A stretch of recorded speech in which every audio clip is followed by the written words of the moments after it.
everybody. My name is Dennis Brager.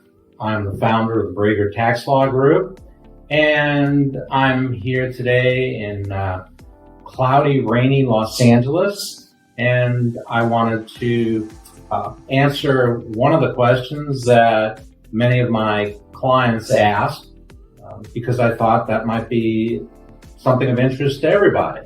And one of those questions is, how many years can the IRS go back when it wants to audit me? And like with most things with tax law, the short answer is it depends. And it depends upon a number of different things, but let me first start out by saying that sometimes there's a 3-year statute of limitations, sometimes there's a 6-year statute of limitations, and sometimes the IRS has an unlimited amount of time.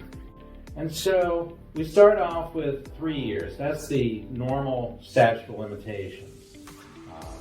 And when does that 3 years start to run? Well, it starts to run when you file your tax return.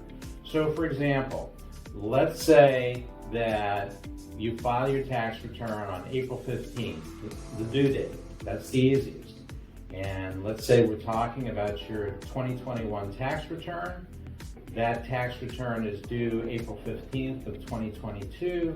You file it April 15th of 2022, and the statute of limitations expires 3 years later on April 15th, 2025. More than 25% of your gross income.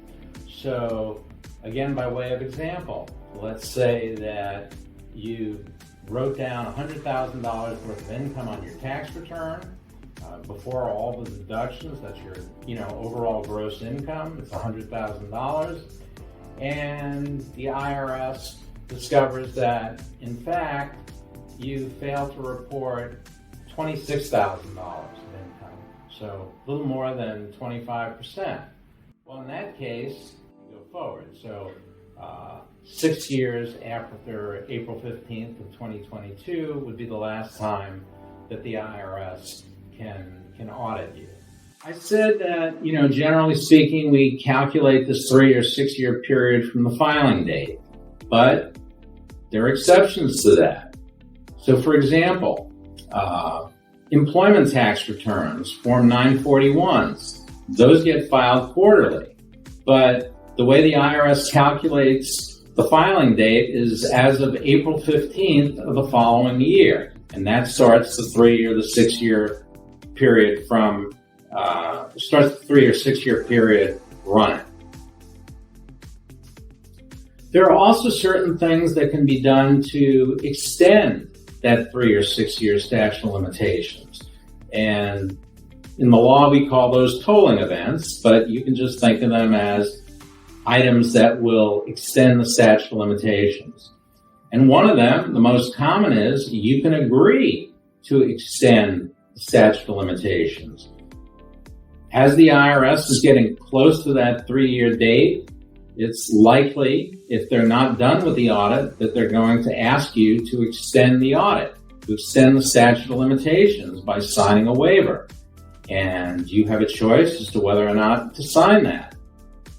And that choice is a very difficult one to make, and not one I'm going to talk about today, but maybe in the future, maybe we'll do a video on whether or not you should agree to extend the statute of limitations. Another very important one is if you fail to file certain foreign reporting forms. So for example, there's a Form 5471, there's Form 8938, which is used to report offshore investments. And if you don't file those, then the IRS has an unlimited amount of time to go after you, not just for not reporting what's ever on these foreign reporting forms or what should be on them. They have an unlimited amount of time to go after you for anything else that's on your tax returns. Not filing these foreign reporting forms can create a situation that extends the statute of limitations for quite a while.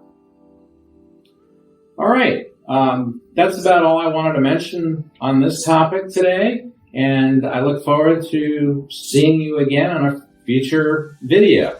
If you have more questions, feel free to take a look at our website or give us a call to make an appointment.